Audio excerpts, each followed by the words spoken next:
तो हेलो दोस्तों, कैसे हैं आप लोग। आशा करता हूँ आप लोग अच्छे ही होंगे और बढ़िया बने रहिए और हमारे साथ जुड़े रहिए अच्छा कुछ सीखने के लिए।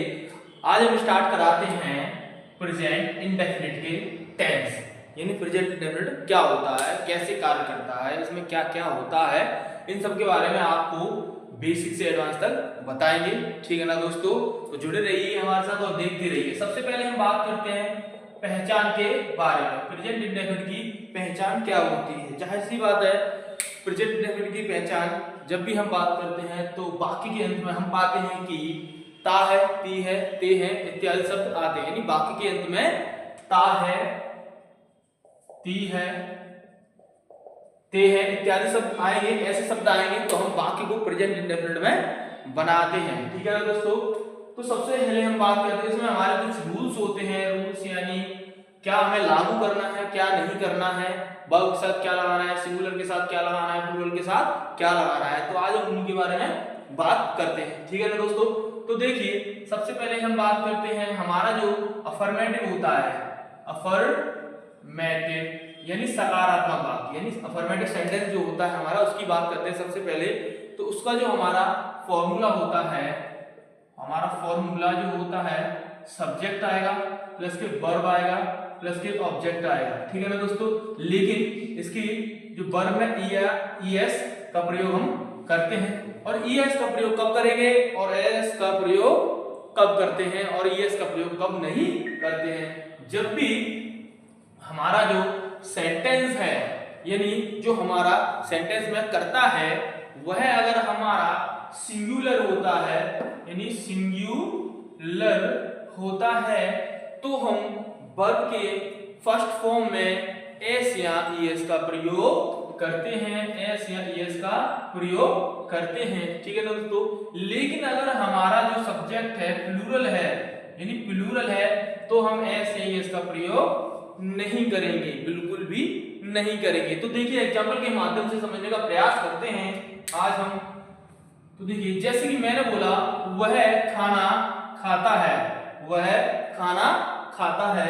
तो देखिए he eats food, food, he eats food। और मैंने बोला वे घर जाते हैं, तो they go to home, वे घर जाते हैं। तो देखिए मैंने एक में एस लगाया, एक में एस नहीं लगाया। क्यों? क्योंकि ये जो हमारा करता है, ये जो हमारा करता है वह सिंगुलर है, इसीलिए हमने वर्ब में एस लगाया है, और ये जो करता है हमारा वो प्लूरल है, इसलिए हमने वर्ब में एस नहीं लगाया है। ठीक है ना। तो एक और बात होती है कि एस कब लगाना और एस कब लगाना, जब भी वर्ब के अंत में ओ आए, एस एस आए, या एस एच आए, या सी एच आए, या एक्स आए।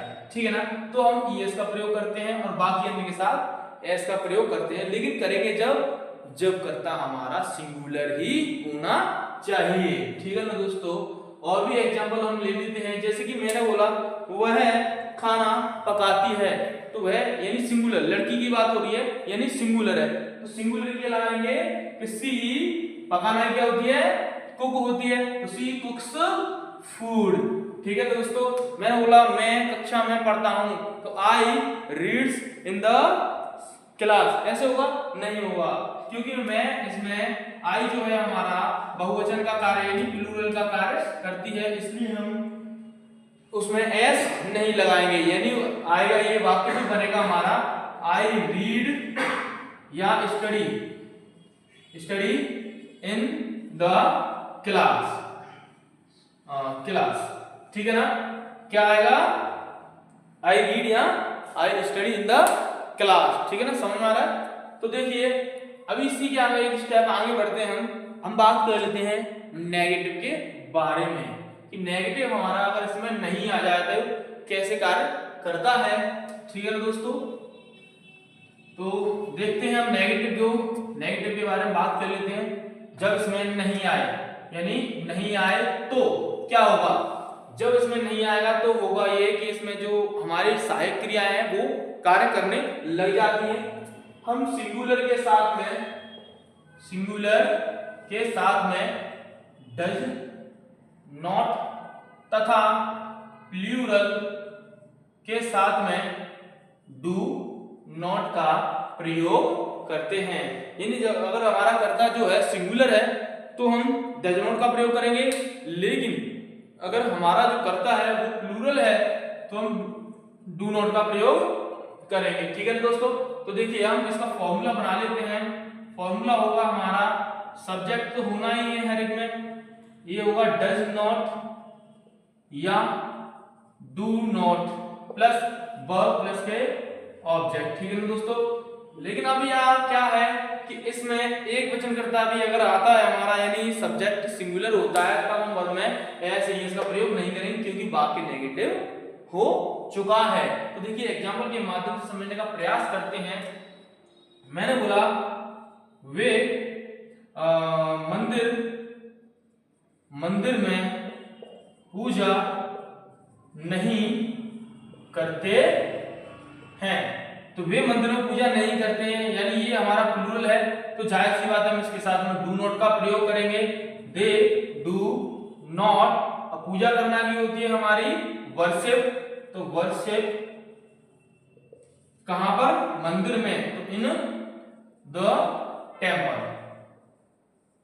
कहां पर पूजा नहीं करते हैं वो, टेम्पल यानी मंदिर में पूजा नहीं करते हैं। आशा करता हूं आपकी समझ में आ रहा होगा, जुड़े रहिए हमारे साथ। तो हम बात करते हैं कभी नहीं के बारे में, यानी अगर बात में कभी नहीं आया तो कैसे वाक्य को बनाते हैं। तो देखिए इसके लिए हमारा जो फॉर्मूला होता है, सब्जेक्ट होगा प्लस के डू या डज, अब इसमें कार्य नहीं करेंगे, केवल एक नेवर होता है वही कार्य करता है। वर्ब होगा एस या ईएस होगा प्लस के ऑब्जेक्ट होगा।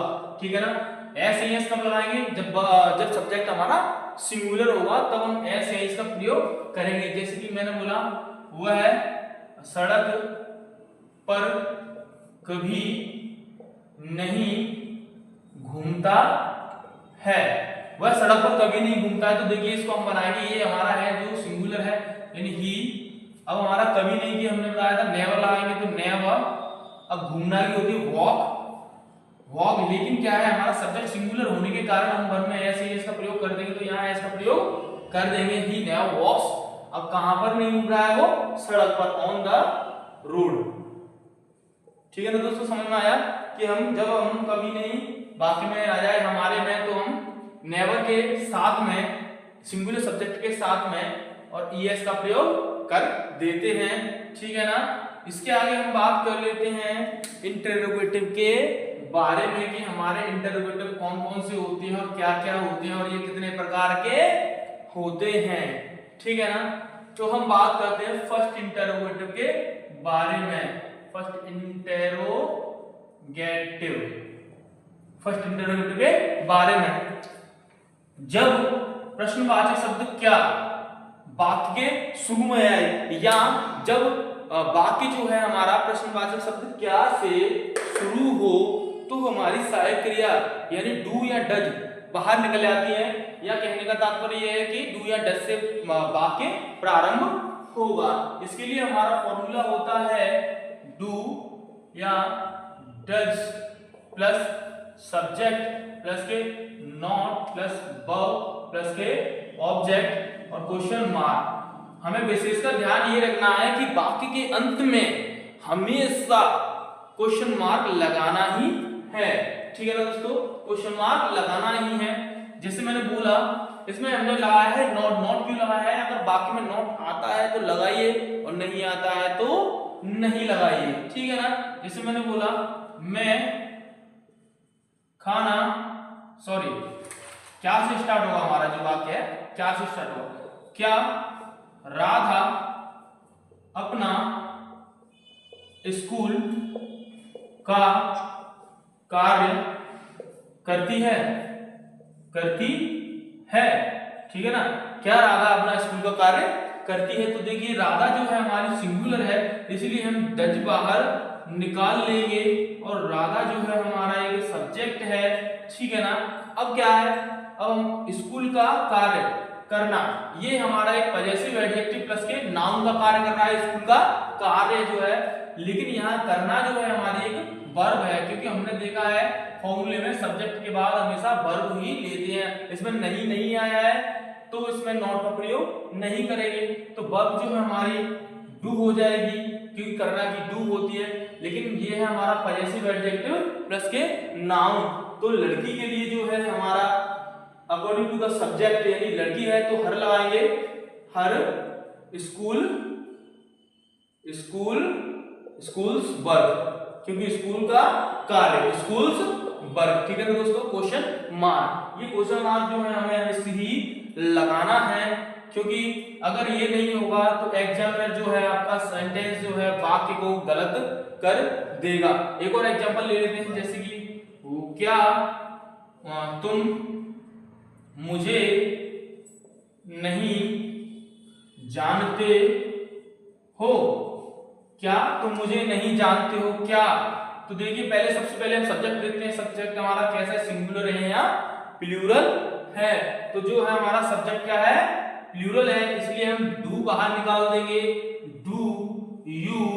अब देखिए इसमें नहीं आया है, तो अकॉर्डिंग टू द फॉर्मूला हम इसमें सब्जेक्ट के बाद नॉट का प्रयोग कर देंगे। उसके बाद हम वर्ब देखते हैं, क्या देखते हैं, वर्ब। वर्ब जो है हमारी जानना है, जानना यानी नो, KNOW। अब वो किसे नहीं जानता है, मुझे। किसे नहीं जानते हो तुम, मुझे। तो मुझे यानी ऑब्जेक्ट यानी मी। ठीक है ना दोस्तों, समझ में आया। यानी जब भी वाक्य जो है हमारा क्या से शुरू हो तो सहायक क्रियाएं डू या डज बाहर निकल आती है, ये होता है हमारा फर्स्ट इंटरोगेटिव। अब बात कर लेते हैं हम सेकंड इंटरोगेटिव के बारे में। तो सेकंड इंटरोगेटिव है हमारा कैसे कार्य करता है और इसमें क्या क्या होता है, ठीक है ना। तो जब भी कोई प्रश्नवाचक शब्द वाक्य के बीच में आए तो उन्हें हम वाक्य बनाते समय सबसे पहले प्रयोग में लाते हैं। उसके लिए हमारे पास एक फॉर्मूला होता है, फॉर्मूला है हमारा QW यानी क्वेश्चन वर्ड प्लस के उसके बाद हम प्रयोग करेंगे सहायक क्रियाएं यानी डू या डज। उसके बाद हम सब्जेक्ट लगाएंगे, ठीक है ना। उसके बाद हम नॉट लगाएंगे, जब भी वाक्य में नॉट दिखाई दे तो लगा देना, नहीं दे तो मत लगाना। उसके बाद हमारा वर्ब आएगा प्लस ऑब्जेक्ट आएगा, इसके क्वेश्चन मार्क। ये हमारा कंपलसरी ही है, क्वेश्चन मार्क जो है हमारा क्या है, कंपलसरी है। एग्जाम्पल के माध्यम से जानते हैं, देखिए हम उसे अपना पेन कब देते हैं, हम उसे अपना पेन कब देते हैं। तो ये जो हमारा कब है, हमारा क्या है, क्वेश्चन वर्ड है। तो सबसे पहले हमने बताया डेफिनेशन में, सबसे पहले हम इसी का प्रयोग कर लेते हैं। तो व्हेन, ये हमारा जो हम है क्या है, सिंगुलर है प्लूरल, ये हमारा क्या है, प्लूरल है। तो यहाँ क्या आएगा, according to the formula do आएगा। उसके बाद आएगा हमारा सब्जेक्ट, सब्जेक्ट क्या है, हम यानी वी, वी क्या है हमारा, वी। उसके बाद हम देखते हैं नॉट है इसके अंदर, नहीं है तो कोई बात नहीं है, नहीं लगाएंगे।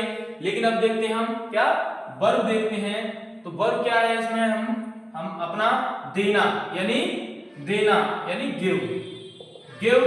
अब अपना पेन, अपना पेन किसे दे रहे हैं, उसे।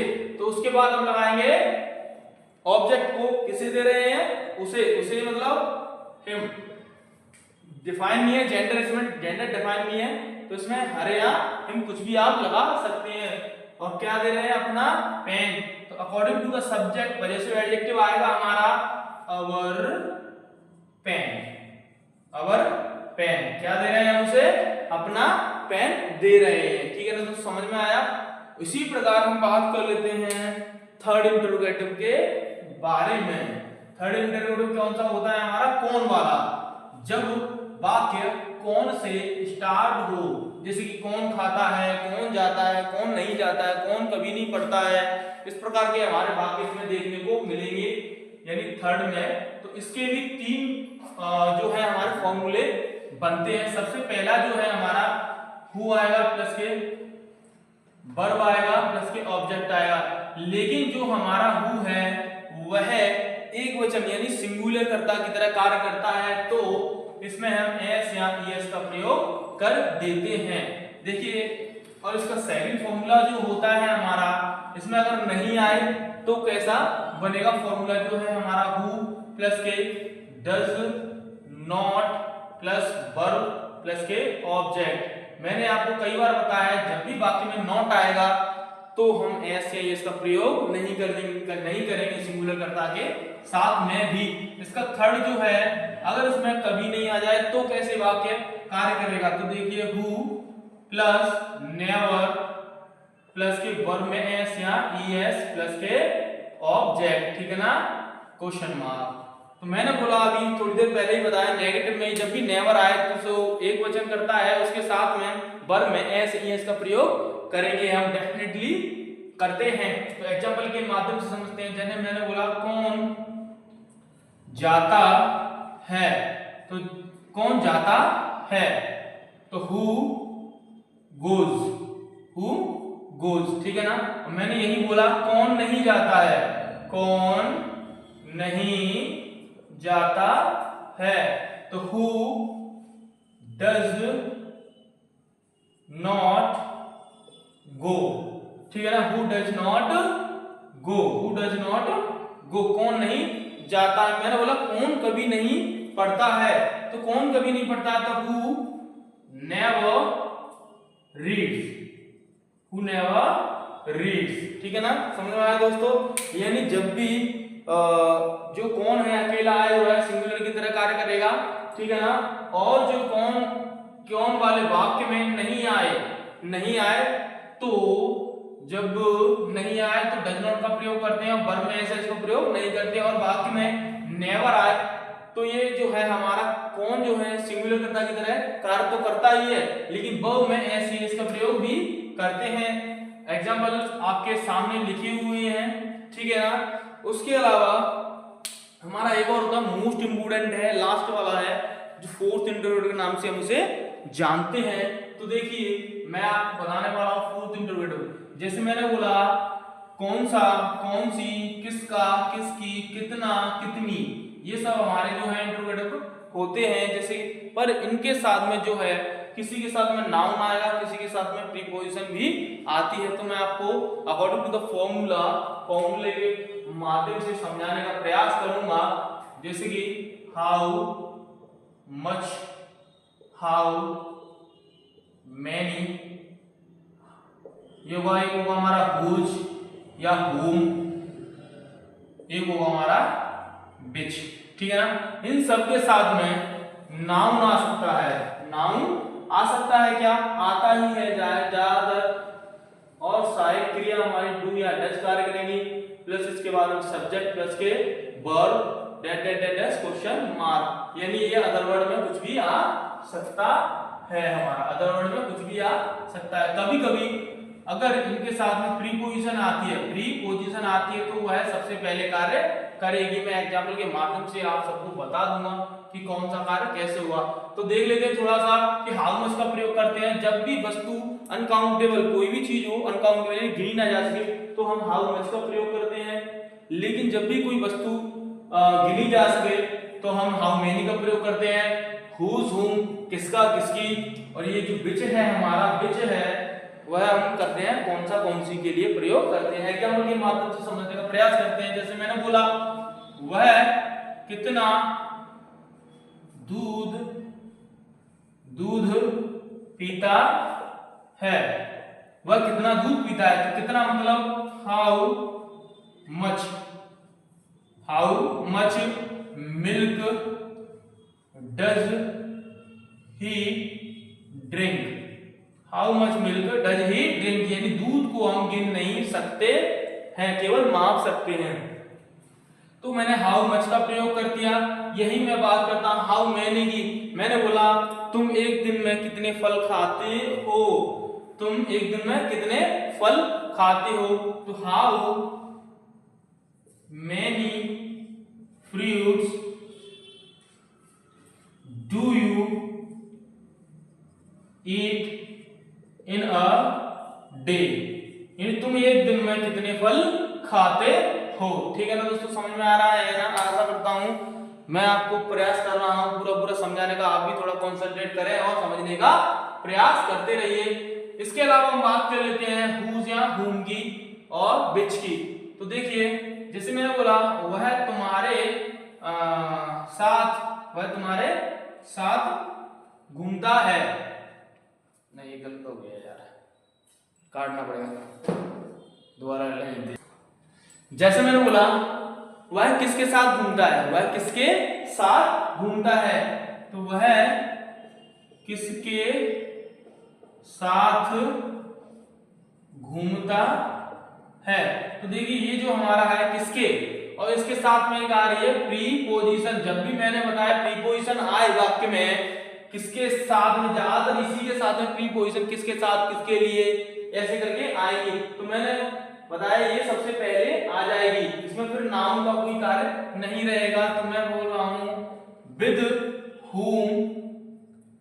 whom does he, और घूमना की होती है हमारी walk, WALK। With whom does he walk, वह किसके साथ घूमता है। और अगला लेते हैं, एक हमारा रह गया which, यानी मैंने बोला वह कौन सी किताब पढ़ता है।